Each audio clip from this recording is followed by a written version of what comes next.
Ukraine's military says 6 of its soldiers have been killed and another 14 wounded in fighting over the past day. If confirmed, it would be one of the highest casualty tolls reported in a single day since an often violated ceasefire was called more than 3 months ago. Colonel Andriy Lysenko, a military spokesperson, did not give specifics on Saturday as to where the deaths occurred, but he said fighting was especially heavy in the vicinity of the destroyed airport in Donetsk. Donetsk is the largest city under the control of pro-Russian separatists in eastern Ukraine. Eastern Ukraine's busiest air hub turned into a symbolic war prize that Ukraine lost hundreds of soldiers defending until January.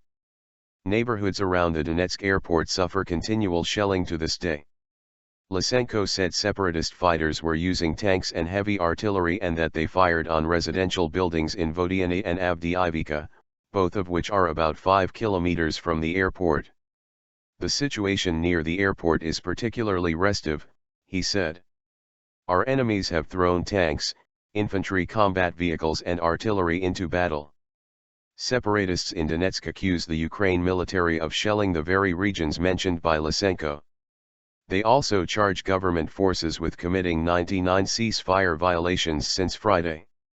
In Saturday's other developments, Ukraine protested to Russia after mobs vandalized its embassy in Moscow and its consulate in Rostov-on-Don overnight. The move came a day after Russia made a similar protest to Ukraine over damage to the Russian consulate in Kharkiv. Russian media reported earlier on Saturday that about 100 people had thrown eggs at Ukraine's Moscow embassy and that attackers had broken windows with bricks and baseball bats at Ukraine's consulate in Rostov-on-Don in southern Russia.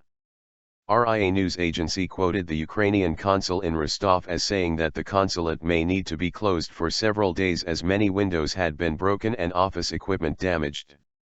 We demand from the Russian authorities an immediate comprehensive investigation, strict punishment of those responsible and compensation for material damage, the Ukrainian statement said.